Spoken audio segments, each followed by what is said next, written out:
variabilidade genética e mutação. Qual é a importância da gente estudar sobre esses assuntos? Quando falar de evolução, eu vou ter que voltar nesses assuntos, vocês vão precisar ter essa ideia. Uma das coisas que eu falei sobre mutação é lá no DNA, né? Se eu alterar um nucleotídeo no DNA, eu altero um nucleotídeo no RNA e a proteína, um aminoácido é alterado, ela muda de forma, mudando, essa mudança é a mutação.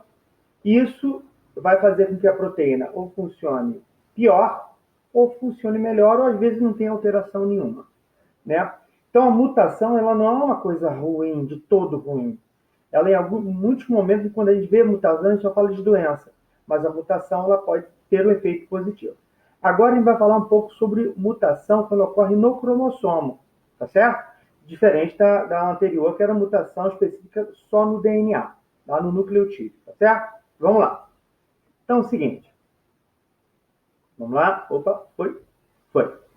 Quando junta na fecundação o espermatozoide e o óvulo, eu vou ter o número correto de material genético, de cromossomos, tá certo? Quando a gente olha aqui um mapa dos cromossomos, né, a gente vê que sempre vão ser duplicados. Por quê? Porque eu recebo o cromossomo número 1 do meu pai e da minha mãe, o 2 do meu pai e da minha mãe, o 3 do meu pai e da minha mãe, o 4, 5, 6, 7, 8, 9, 10, até o 23º eu vou sempre receber um cromossomo do meu pai, um cromossomo da minha mãe. Neste caso aqui, você vai notar que todos os outros cromossomos têm mais ou menos o mesmo tamanho, a mesma coloração de bandas, né? Aqui como eu coloquei aqui do lado, ó. Você vai sempre ver isso. Na verdade, os chamados cromossomos homólogos. Eu recebo um do meu pai, um da minha mãe. Ele tem um pareamento, um padrão de bandas, um tamanho que são iguais, eles são homólogos. É claro que esse cromossomo aqui que eu vou receber do meu pai pode ter um local onde tem um material genético aqui para me trazer uma característica, por exemplo, de olhos pretos. O da minha mãe pode trazer aqui a característica para olhos azuis. Tá certo? Beleza. Quando eu falo o local no cromossomo, o local onde tem o material genético que é importante, eu chamo de locus. Tá? Locus, em latim, local. Então, por exemplo, aqui eu tenho locus, ou local para a cor do olho. Aqui eu também tenho, no caso que eu recebi do meu pai e da minha mãe, eu tenho o mesmo locus, o mesmo local lá no cromossomo que eu tenho para cor dos olhos, vai estar no mesmo local. Agora, se a característica é para olho azul, olho preto, a gente chama de alelo. Quando eu tenho, estão no mesmo local, mas são alelos. Ou seja, aqui eu tenho um alelo para a cor preta, aqui eu tenho um alelo para a cor azul. Tá certo? Beleza. E o cromossomo seria como se fosse o livro. Então, o material genético são as páginas, a informação. O cromossomo é o livro. Tá certo? Então, aqui eu tenho, ó, a quantidade de cromossomos. São 23 cromossomos que eu recebo do meu pai, 23 que eu recebo da minha mãe. No final das contas, eu tenho 46 cromossomos. Tá certo? O que acontece? Aqui eu coloquei um cromossomo de cor azul e de cor vermelha. Quando a célula recebe esses cromossomos, 23 do meu pai, 23 da minha mãe, esses cromossomos que separei, que são chamados de cromossomos homólogos, eles tendem a, geralmente, ter assim, né? Tem características, alguns genes que são dominantes e outros, um material genético que é recessivo. Então, inibe o outro. O dominante, ele gera uma característica e inibe o outro cromossomo. Tá certo? Mas tem mais coisas aí para a gente conversar sobre isso. Mas, de uma forma geral, é assim. Tá certo? Agora, eu tenho uma célula. Agora eu vou multiplicar o número de células. Quando eu quero multiplicar o número de células, eu faço o processo chamado de mitose. Então, primeiro eu duplico o material genético. Então, noto que eu tenho um cromossomo do meu pai e um cromossomo da minha mãe. Agora eu tenho a duplicação, eu tenho todos os cromossomos estão duplicados do meu pai e da minha mãe, tá certo?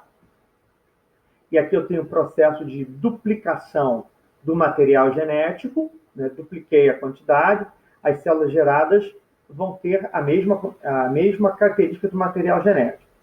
Depois que eu duplico o material genético, eu entro no processo de mitose, tá certo? Primeiro, eu tenho a intérfase, eu gero a prófase, na qual o material genético se condensa e forma os cromossomos. Nota que aqui eu tenho cromossomos duplicados do meu pai, cromossomos duplicados da minha mãe. Depois eu tenho a prometáfase, na qual o núcleo ele se desfaz.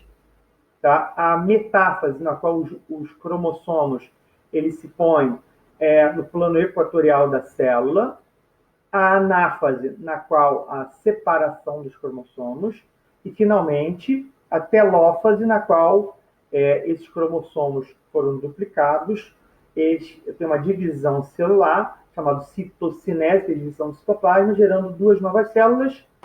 Essas duas novas células idênticas à célula anterior. Tá certo? No processo de mitose, eu sempre vou gerar células idênticas à célula mãe e vou aumentar o número delas. 2, 4, 8, 16, 32 e assim sucessivamente até bilhões, trilhões de células. Todas idênticas. Então, aqui só um resumo. Então, a intérfase, na qual eu dupliquei o material genético. Prófase, forma-se os cromossomos. Prometáfase, o núcleo se desfaz. Metáfase, os cromossomos estão no meio. Anáfase, divisão dos cromossomos. Telófase, que é a fase final, a divisão celular, chamada de citocinese. Gerei duas células idênticas à célula mãe. Tá certo? Beleza. Agora, existe um processo na qual eu vou gerar o gameta masculino. Aqui, no caso, eu vou focar somente no masculino, mas no feminino também se dá da mesma maneira. Tá certo? O que vai acontecer? Eu tenho aqui o testículo, tá? O testículo, ele é um órgão que tem vários tubos, chamados túbulos seminíferos, e o testículo, ele está dentro de um saco, chamado saco escrotal, tá certo? É aqui dentro dos túbulos seminíferos que eu vou produzir os espermatozoides que vão subir através de um canal, chamado canal ejaculatório, e no momento da ejaculação eu vou liberar os espermatozoides, tá certo? Beleza. Aqui, uma visão aumentada dos túbulos seminíferos, onde são produzidos os espermatozoides. Aqui ainda mais, né? O que eu tenho? Eu tenho células que estão em constante divisão de mitose, gerando sempre novas células. Então, o homem tem isso, está sempre renovando as células que vão se transformar em espermatozoide. E, em algum momento, essa célula ela vai gerar o espermatozoide. A célula que está no testículo, está sempre se renovando, formando novas, bilhões, trilhões, chamado de espermatogônia. Quando ela se transforma, ela entra em um outro processo chamado de meiose, que ela reduz a metade da quantidade de material genético, vai se chamar de espermatozoide. Ele cai dentro do túbulo seminífero, e é guardado no epidídimo, que é um órgão que está em cima do testículo, e depois, no momento da ejaculação, esses espermatozoides são liberados. O homem, diferente da mulher, ele sempre produz novas espermatogônias e sempre está produzindo espermatozoides. Tá certo? Quem vai agir para promover esse processo é o hormônio masculino, é a testosterona, que é produzido também dentro do testículo. Tá certo? Beleza. Agora, na meiose, o que acontece? Enquanto a mitose eu tinha prófase, metáfase, anáfase, telófase, divisão celageira em duas células, a meiose ela tem duas divisões consecutivas. Tá certo? Então, eu tenho aqui a célula entra numa primeira fase da meiose, então por isso que eu chamo de prófase 1, metáfase 1, anáfase 1, telófase 1, mas eu chamo a atenção o seguinte, nessa primeira prófase, chamado de prófase 1, os cromossomos eles estão duplicados, mas eles têm uma área conectada, tá certo? Na qual os cromossomos eles podem trocar pedaços. Então, na primeira fase da meiose, tá? Que a gente chama de meiose 1, e nessa fase inicial, mais precisamente, chamando prófase 1, é que ocorre essa troca de pedaços de cromossomo. Então, o cromossomo paterno pode trocar um pedacinho com o cromossomo materno. Essa troca é chamada de crossing over, ou permutação. Tá certo? Mas nota, ó, eu tenho os cromossomos duplicados, eles se conectam aqui nessa região terminal, fazem essa troca, chamada de crossing over, depois eles se separam, o cromossomo paterno vai para um lado, o materno vai para outro, para formar duas novas células. Mas nota, na meiose, esse processo ele se continua, faz uma nova divisão. Tá? Só que, eu vou passar aqui daqui a pouco eu volto nesse ponto. Então, logo após aquela primeira fase, parte que eu tenho a prófase 1, metáfase 1, anáfase 1, telófase 1, eu entro num outro processo de divisão. Tá? Eu tenho a prófase 2, na qual formam-se os cromossomos de novo, o núcleo desaparece. Metáfase 2, na qual os cromossomos se põem no meio, plano equatorial. Tá? Depois, os cromossomos agora que estavam duplicados, eles são separados. Tá certo? E nota, esse cromossomo aqui é um cromossomo paterno, mas tem um pedacinho do materno. E esse cromossomo aqui é um cromossomo materno, mas tem um pedacinho do paterno. Então, começa a ter uma troca de pequenos pedaços. Isso faz com que haja uma maior variedade nos cromossomos. Isso vai ser importante. Então, nota, o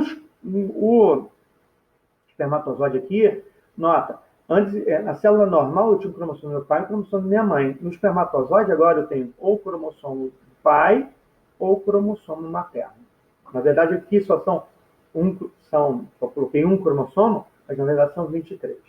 Agora, quando a gente fala lá da primeira prófase, que eu tenho crossing over, existem diferentes fases, tá? Que eu acho especificamente que é mais voltado para os alunos que querem a área da saúde, que vão estudar isso com mais profundidade, tá? Mas ela tem, dentro da prófase 1, eu tenho o leptóteno, tá? O zigóteno, o paquíteno, o diplóteno e a diacinese. O que eu chamo, que eu acho que é importante, é nesse momento aqui chamado de diplóteno, na qual ocorre o crossing over. E o cromossomo, ó, o cromossomo materno recebeu um pedacinho do paterno, e o cromossomo paterno recebeu um pedacinho do materno. Tá certo? Gerando assim uma diversidade nos cromossomos, uma maior diversidade. Tá certo? Então, esses cromossomos recombinantes, ele tem a função de aumentar a variabilidade genética de uma espécie. Então, para aumentar a variabilidade genética, eu tenho lá a mutação do DNA, mas eu também posso ter no crossing over, nessa recombinação, esse aumento de variabilidade genética. E o mais importante vai mover os nossos organismos para a evolução seria a variabilidade genética. Tá certo? Mas pode ter mutação dos cromossomos. Lá nas aulas anteriores, é de mutação do DNA.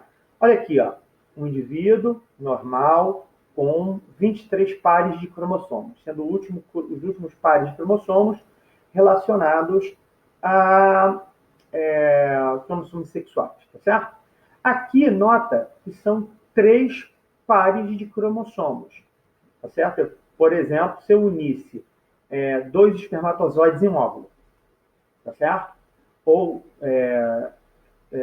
um óvulo com 2 espermatozoides, ou 2 óvulos com um espermatozoide. Esse tipo de mutação, ela não vai à frente. Excetuando na natureza, que tem alguns casos que acontecem. Em vegetais, principalmente. Em animais já é mais difícil. Tá certo? Mas pode acontecer. Ter a união de 2 espermatozoides em um óvulo. Gerar um indivíduo seria 1, 2, 3N. Tá certo? Que não vai à frente. Tá certo? Mas na natureza há alguns exemplos. Novamente aqui, uma quantidade de cromossomos normal, 1, 2, 3, 23 pares de cromossomos, e pode acontecer, por exemplo, de ter a falta de um cromossomo. Pode acontecer, nesse processo de doação, faltar um cromossomo para a doação. Nesse caso, a gente fala que o indivíduo ele é X, tá? 0, que o cromossomo Y ele não tem. Então, em vez de ser XY, chama de X0. É uma síndrome chamada síndrome de Turner, tá certo? que gera uma má formação sexual. Não uma má formação, mas um mau desenvolvimento sexual. Pode até ser tratado com reposição hormonal, chamado de síndrome de Turner, tá certo? É uma doença, mas que isso pode, na natureza, né, a falta de um cromossomo a mais, que a gente vai ver depois, gerar alguma modificação, alguma mutação que seja positiva para a espécie. Tá certo? Aqui, novamente, a quantidade de cromossomos normais que nós temos, e aqui um indivíduo que, 1, 2, 3, 4, todos os cromossomos, a quantidade está correta. O único problema é aqui no cromossomo número 21, que tem 3 cromossomos, em vez de 2 cromossomos. Pensar, ter mais cromossomo é bom? Não. Neste caso aqui, nós temos a caracterização da síndrome de Down, ou trissomia do cromossomo número 21. Tá certo? Beleza. Então, nota, essas mutações numéricas, tendo mais ou menos cromossomos, no caso do ser humano, a gente reconhece algumas síndromes, alguns transtornos, algumas doenças. Mas na natureza, isso pode ser benéfico. Eu posso gerar um aumento do número de cromossomos ou uma redução, isso gerar uma modificação na espécie. Tá certo? Nós podemos também ter uma mutação estrutural. Às vezes o cromossomo perde um pedaço, que é a deleção. Às vezes ele duplica um pedaço. Às vezes ele troca de posição, ele inverte o posicionamento. Às vezes é inserido em um cromossomo um pedaço de um outro cromossomo. Tudo isso, apesar de, quando pensa de mutação ser uma coisa ruim, ela pode, de alguma maneira, gerar uma modificação no material genético, na estrutura do indivíduo, e ser benéfico para aquela espécie. Tá certo? Por exemplo, aqui a gente, quando fala de evolução dos primatas, né, e sempre pensa que tem um animal ancestral e a partir daqui vai sempre aparecendo novas características e esses novos primatas, eles foram se adaptando melhor às diferentes condições até a gente chegar ao homem, tá certo? Na qual a gente vê que tem uma semelhança de material genético, uma semelhança fisiológica, óssea, que cada vez mais vai se aproximando. Se nós observarmos os chimpanzés, ele tem uma semelhança anatômica, fisiológica, genética, e genética até de 98% em relação ao homem. Tá certo? Mas nota aqui, o homem ele tem 46 cromossomos. Na verdade, ele recebe 23 do pai e 23 da mãe. O macaco, ele tem 48 cromossomos, 24 do pai e 24 da mãe.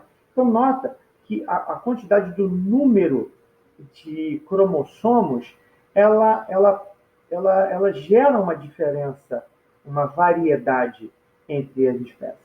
Tá? Vai chegar aqui o caso de ter 380 cromossomos. Nota, quantidade muito grande de cromossomos não quer dizer que seja mais ou menos evoluído, tá certo? Apenas gera modificações estruturais, comportamentais, fisiológicas, que vai sendo benéfica para aquela espécie, tá certo? Lembrando, por exemplo, se eu tenho um peixe que ele vive na lama, não quer dizer que ele seja menos evoluído, mas pelo contrário, ele é evoluído mais do que a gente não consegue sobreviver no ambiente dele. Então ele está evoluído, ele está adaptado para aquele ambiente. Então ele evoluiu, tá? E aqui é um dado interessante, né? Que é o mapa de cromossomos do homem, né? Então está lado a lado com o cromossomo dos macacos. Em amarelo está o cromossomo humano, em branco está o cromossomo dos macacos. Você vai ver que a característica de bandas, dessas bandas que aparecem, são muito parecidas, São muito parecidas as bandas, né? Mas é claro que existe 98% de semelhança entre o material genético. Agora, o que é interessante é que o cromossomo número 2, no homem, ele tem um cromossomo número 2, e o que aparece, o que aparenta, melhor dizendo, é que os macacos eles têm duplicado o cromossomo número 2. e que, aparentemente, a evolução do macaco para o homem, do chimpanzé para o homem, ocorreu também a união desses dois cromossomos, formando um único cromossomo na espécie humana. Então, nota, essa variabilidade dos cromossomos, onde o crossing over, se eu aumento ou diminuo, se eu adiciono um cromossomo ao outro, ele é um passo importante para gerar uma variabilidade e isso gerar uma evolução, uma adaptação em uma nova espécie. Tá certo? Ele não fala de aumento ou número de cromossomos, não necessariamente quando a gente fala de um aspecto de uma doença. Tá certo? Estou aqui mostrando. Então, gente, obrigado. Espero que vocês tenham entendido essa aula. Muito obrigado. Estou com saudade de vocês, tá?